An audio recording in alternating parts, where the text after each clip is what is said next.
Hello tout le monde et j'espère que vous allez bien. Je suis très contente de vous retrouver aujourd'hui sur ma chaîne. Et pourquoi aujourd'hui en particulier? Eh bien parce que ça y est, c'est l'automne. Et qui dit automne dit saison des pulls tout doux, des plaids, des boissons chaudes, des citrouilles et de Halloween bien sûr, mais aussi et surtout saison du Pumpkin Autumn Challenge. Vous connaissez peut-être déjà ce challenge, si c'est pas le cas je vous invite à consulter la chaîne de l'organisatrice Guimaude Terrier qui organise ce challenge littéraire depuis des années maintenant. C'est un challenge qui tourne autour de la lecture mais aussi de films et éventuellement de jeux vidéo. C'est pourquoi aujourd'hui j'ai choisi de vous présenter ma palle du pack, ma fameuse pile à lire du Pumpkin Autumn Challenge, mais je vais aussi y associer quelques idées de films et de séries à voir. Je crois qu'il y a majoritairement de la série d'ailleurs. Bref, c'est parti.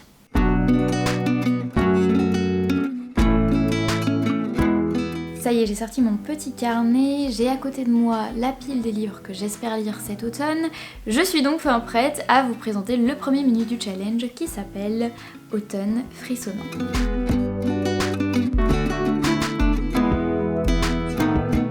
La première catégorie de ce menu c'est Ghost Hunt et on a comme mots-clés exorcisme, chasseur de fantômes, possession et enquête. Perso, je me suis concentrée sur le mot-clé chasseur de fantômes et j'ai choisi de lire un manga qui s'appelle Brigade d'Outre-Tombe. C'est clairement l'histoire d'un groupe d'enfants qui décident de partir à la chasse aux fantômes, donc je pense qu'on est plutôt dans les clous. Et au niveau du film, eh bien...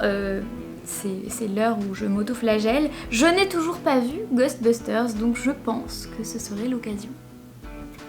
La deuxième catégorie du challenge, c'est le portrait du mal et l'idée c'est de lire un livre avec un visage sur la couverture, si possible un visage sinistre. J'ai donc choisi de lire le tome 5 du manga Spy Family. Spy Family que j'adore et que je ne présente plus tellement je l'ai présenté. Et sur le tome 5, si je me rappelle bien, on a la tête d'un monsieur, je crois que c'est le frère de... la femme de l'espion qui est le personnage principal du manga. C'est un peu compliqué, mais c'est pas un gars qui est très avenant de base, donc je pense que ça colle quand même assez bien. Et pour la série que j'aimerais bien voir, eh bien ce sera House of the Dragon, comme des milliers de personnes je crois, puisque on est à mon avis très nombreux à regarder cette série. Et donc pourquoi House of the Dragon? Parce que sur l'affiche du film il me semble qu'il y a un visage, notamment un visage sinistre. Je sais pas si vous voyez cette affiche mais je vous la mettrai par ici. Vous avez Rhaenyra Targaryen avec juste derrière le visage sombre du dragon, donc voilà. Des Sakuma Drops au milieu des lucioles. Historique, drame, biographie, mémoire, frères et sœurs sont les différents mots-clés de cette catégorie. Et j'ai choisi de lire pour ça Bord de terre qui raconte notamment l'histoire d'un frère et d'une sœur qui vont tomber dans une ville imaginaire, un monde imaginaire qui s'appelle Bord de terre.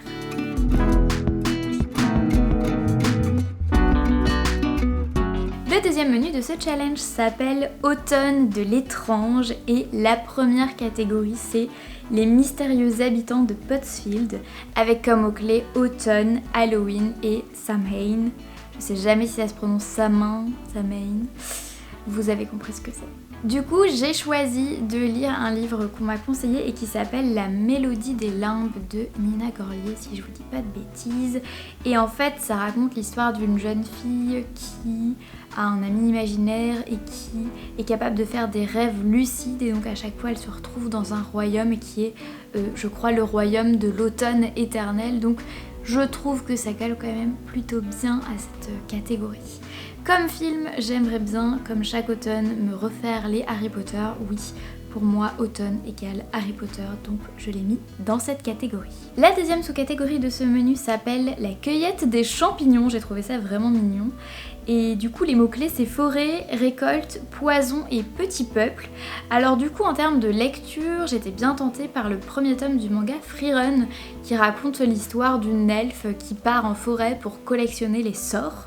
Donc je trouve que ça marche quand même assez bien. Il y a la forêt, il y a le côté un petit peu créature elfique, etc. Je crois même qu'il y a un nain dans l'histoire. Ça fait un peu penser au Seigneur des Anneaux. Et d'ailleurs, petite transition toute trouvée. Au niveau de la série que j'ai choisi de regarder, eh bien ce sera Les Anneaux de Pouvoir, la série librement inspirée du Seigneur des Anneaux de Tolkien.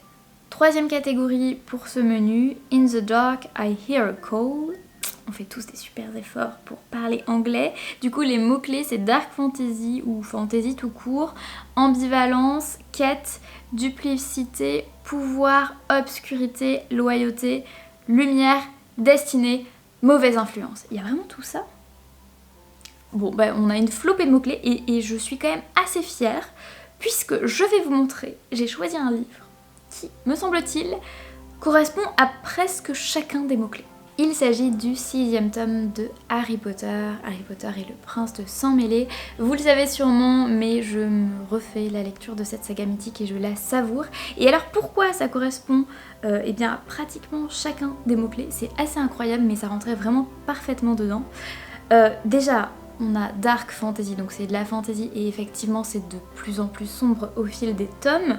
D'où le terme d'obscurité qui est aussi présent. On a aussi la présentation un peu plus cherchée et fouillée du personnage de Voldemort, donc on est bien dans de l'obscurité, on est aussi dans du pouvoir. Franchement, on est pas mal. Il y a la quête, donc évidemment, c'est là que Dumbledore commence à parler des Horcruxes à Harry, donc on est sur ce début de quête des Horcruxes. Il y a aussi le terme de duplicité, le terme de mauvaise influence, de loyauté, etc. et de lumière. Bref, tout ça, ça me fait penser à des personnages qui sont en demi-teinte, qui sont... On sait pas trop à qui ils sont fidèles, etc. En tout cas dans ce tome-là. Et je trouve que ça rentre parfaitement dedans. Enfin bref, je pourrais disserter pendant des heures sur Harry Potter, donc je vais m'arrêter là. Mais je trouve quand même que ça rentre assez bien dans cette catégorie. Et pour la série que j'ai choisi de mettre à cet endroit-là, bon ça aurait tout à fait pu être le film Harry Potter, mais peu importe, j'ai choisi de mettre la série Sandman, que je suis en train de découvrir, en train de visionner. On est sur de la dark fantasy, on est sur obscurité, lumière, etc. C'est quand même, ça rentre quand même plutôt bien. On est pas mal sur la quête aussi, puisque c'est l'histoire de Morpheus, du coup la divinité des rêves, du monde des rêves, qui a perdu ses attributs, je sais pas trop comment dire, mais en gros il a un masque, un rubis et son sable, puisque c'est The Sandman qu'il a perdu, enfin on lui a volé, et donc il se met en quête de ces objets-là, parce qu'il doit les récupérer pour récupérer son pouvoir. Ah tiens, pouvoir, il y avait aussi ce mot-là dans les mots-clés.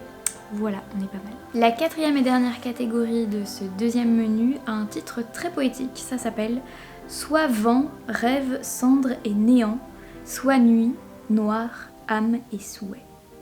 Les mots-clés c'est conte, gothique, macabre, sorcière, sauvetage et disparition. Et du coup je me suis plutôt concentrée sur le terme sorcière et j'ai décidé de caser Serpent and Dove, le premier tome de cette saga de fantasy qui me tente plutôt bien et qu'on m'a conseillé. Au niveau de la série, là je me suis plus penchée sur le côté gothique et macabre que m'inspirait ce thème-là, et j'aimerais bien regarder la série Mercredi Addams.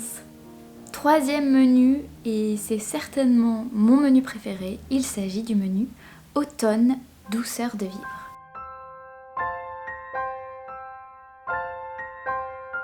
Première catégorie de ce menu, 2 citrouilles en valent mieux qu'une. L'idée c'est pas tellement des mots-clés, mais c'est plutôt de commencer ou de terminer une duologie. Et il y a peu de temps à la médiathèque, j'ai fait l'acquisition de ce tome-là qui s'appelle Flowers for Vincent.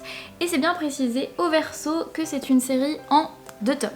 Voilà, série de fantasy, série tranche de vie, romance, et c'est l'histoire de 2 personnages qui vont se croiser, cette jeune fille et du coup le fameux Vincent. Et si j'ai bien compris, il y a aussi une petite histoire de fantôme dans tout ça, donc je trouve que ça rejoint bien le côté automnal et halloweenesque de ce challenge. Au niveau du film ou de la série, en termes de duologie, j'avais pas forcément d'idée là comme ça, donc si vous en connaissez et si vous connaissez une duologie qui a un rapport notamment avec l'automne, surtout n'hésitez pas à me la conseiller en commentaire.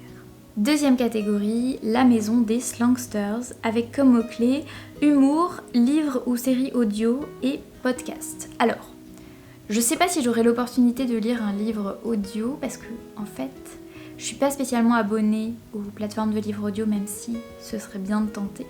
Mais on a des livres audio à la médiathèque. Le truc, c'est que selon le format, parce qu'en fait, c'est des CD, selon le format, ma voiture, le lecteur CD de ma voiture l'accepte ou non. C'est-à-dire, des fois, il dit non, je ne lirai pas ce CD. Je sais pas pourquoi, ça doit être le format. Donc, comme j'en étais pas sûre, j'ai préféré me concentrer sur le mot-clé humour. Et ça tombait plutôt bien, puisque à la médiathèque, encore une fois, j'ai pu emprunter Le Renard et le Petit Tanuki, le tome 1 de ce manga. C'est presque mieux si je vous le montre comme ça. Alors déjà, ça a l'air extrêmement mignon. Ensuite, un renard et un petit tanuki, je trouve que ça fait très automnal. Et pour l'histoire et le côté humoristique, en fait, du coup, c'est l'histoire de ce fameux renard qui est extrêmement puissant et qui est du coup puni par les dieux, parce que je crois qu'il terrorise les autres animaux.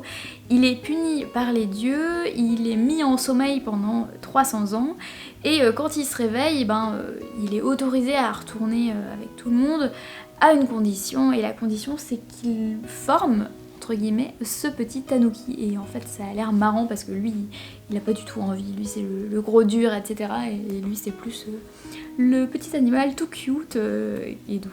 Voilà, ça a l'air de faire un mélange plutôt amusant. J'espère que je serai pas déçue. Niveau film, quand même, il y en a des films.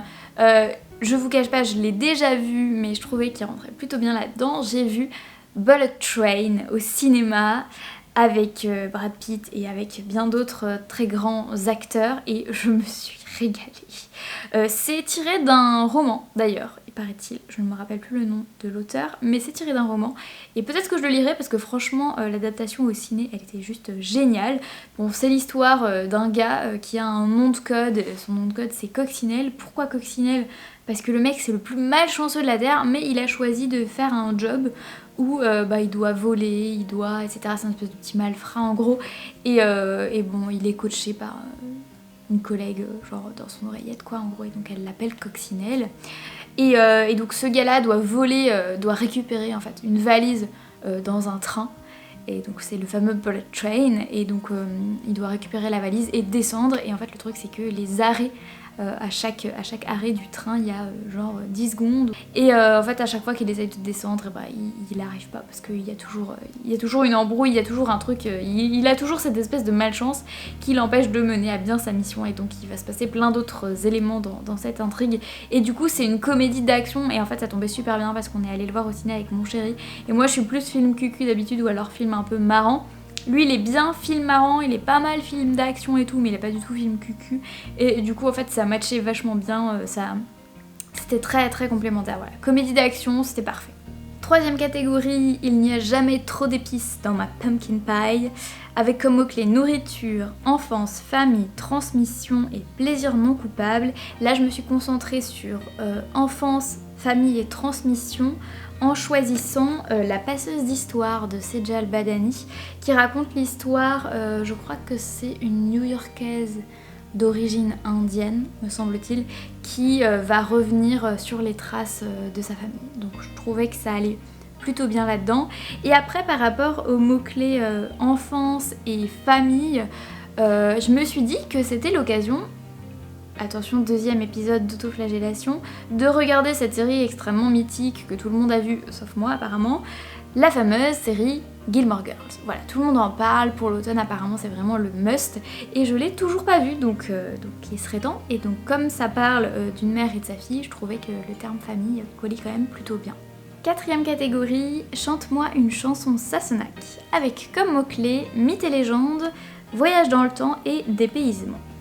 Pour éviter de mettre une énième fois l'Ikabog dans la catégorie mythes et légendes, parce que à chaque fois je promets de le lire et finalement je n'y arrive pas, je me suis dit que je le mettais pas dans une pile à lire et que je lirais quand ça viendrait. Par contre, je me suis focalisée sur le terme de dépaysement et j'ai choisi de lire le premier tome de Alma de Timothée de Fombelle.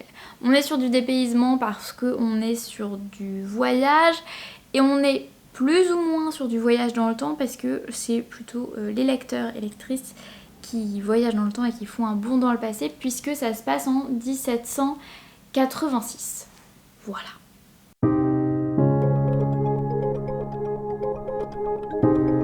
C'est déjà le dernier menu du Pumpkin Autumn Challenge et il a un petit peu évolué par rapport aux années précédentes. Cette fois-ci, c'est automne rayonnant. Et la première catégorie de ce menu s'appelle We are all born naked and the rest is drag. Les mots-clés, c'est LGBTQI+, amour de soi, diversité et inclusivité. Le fait de switcher entre l'anglais et le français, ça me fait bugger. Je n'arrive plus à prononcer les mots. Du coup, j'ai choisi de relire le 3e tome de Heartstopper, puisque voilà, je n'argumente plus, j'adore trop cette série, donc voilà, ça me fait plaisir de la relire. Vous le savez, si vous le savez pas, maintenant vous le savez, voilà, c'est tout. Au niveau film ou série, j'avais pas spécialement d'idée. Peut-être Brokeback Mountain, je suis en train d'y penser, mais en vrai j'ai jamais vu ce film, et je crois que ça parle d'un couple homosexuel en fait, il me semble. Et j'espère que je dis pas une énorme bêtise, il faudrait que j'aille vérifier ça, mais pourquoi pas, j'y ai pensé là, juste maintenant, éventuellement. Deuxième catégorie, You cannot eat the money, et non, tu peux manger du chocolat mais pas de l'argent. Bref, je pars en cacahuète, c'est la fin de la vidéo, excusez-moi. Alors les mots-clés, c'est écologie, anticipation, SF et post-apo. Je suis plus sur du SF post-apo, puisque c'est un peu l'histoire de la fin d'un monde et tout ce qui se passe autour et l'histoire de jeunes personnes orphelines, etc. Bref, donc c'est le 19e tome de The Promised Neverland que je n'ai pas pu lire pendant mon précédent challenge et que j'espère pouvoir lire pendant celui-là. J'ai pas spécialement d'idées de films ou de séries en rapport avec ce thème-là, donc n'hésitez pas à m'en proposer en commentaire. La toute dernière catégorie de ce challenge s'appelle le don des Merry Week et les mots-clés c'est bienveillance, amour, aider son prochain, guide, sororité, relation et guérison. Alors j'ai pas réussi à trouver un truc qui englobait tout ça, même si ça doit forcément exister. Par contre, sur le côté bienveillance et aider son prochain, j'ai trouvé un manga dont j'avais lu le 1er tome il y a peu de temps qui s'appelle Le Petit Monde de Mashida et j'aimerais beaucoup découvrir le 2e tome. En fait c'est très très mignon, c'est l'histoire d'un garçon, d'un lycéen qui se trouve assez banal en fait, mais il se rend pas compte que il est d'une telle gentillesse et d'une telle bienveillance et d'une telle aide avec ses camarades, avec sa famille, etc. qu'il en est quelque part rayonnant et exceptionnel et en fait je crois qu'il est le seul à pas le savoir et du coup c'est vraiment adorable et c'est très feel good parce que voilà, beaucoup de bienveillance et ça fait du bien. Donc j'avais bien envie de découvrir ce 2e tome pour le challenge. Alors attention, pour la dernière catégorie je me suis lâchée puisque j'ai mis 2 livres. Waouh, elle est folle.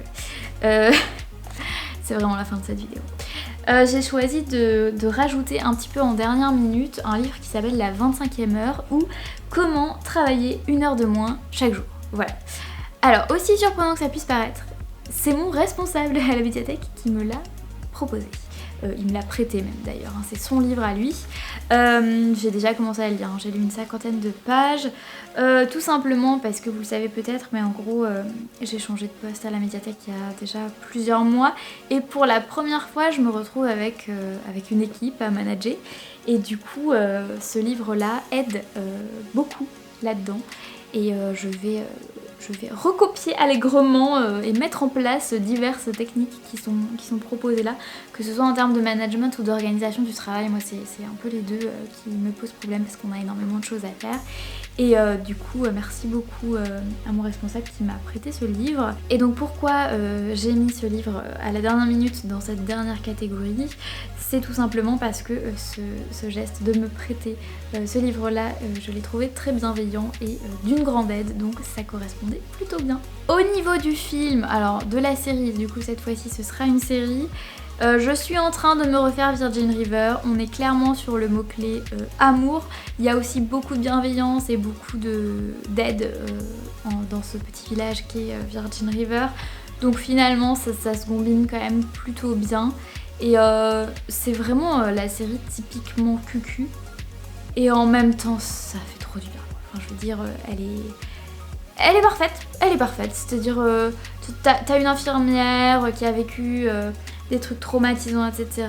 Elle habitait à LA, elle décide de changer complètement sa vie et d'emménager dans un petit village complètement perdu qui s'appelle Virgin River, et elle va y rencontrer les différents habitants, et puis comme elle est infirmière, et ben voilà, très vite elle connaît tout le monde, etc. Et en fait, voilà, dans ce village, certes les infos vont vite, mais en même temps c'est plutôt bénéfique puisque et bah du coup chacun peut s'entraider, et c'est vraiment hyper cosy, donc c'est très cosy, très cocooning pour l'automne, c'est parfait. Et voilà, c'est tout pour ma pile à lire du Pumpkin Autumn Challenge, ainsi que ma petite liste de films et de séries à regarder pour cet automne, ou à revoir, parce qu'il y en a que j'ai déjà vu. J'espère que ça vous inspirera, que ce soit pour vous-même participer au challenge, ou pour lire ou regarder des films ou des séries cet automne. J'espère très fort que cette vidéo vous aura plu. Si c'est le cas, comme d'habitude, n'hésitez pas à mettre des petits commentaires, à aimer cette vidéo, à partager, à vous abonner à la chaîne, etc. etc. Il y en a trop, j'y arrive plus à chaque fois. Bref, merci beaucoup d'être passé par ici. Je vous souhaite à toutes et à tous un très bel automne et je vous dis à bientôt. Ciao.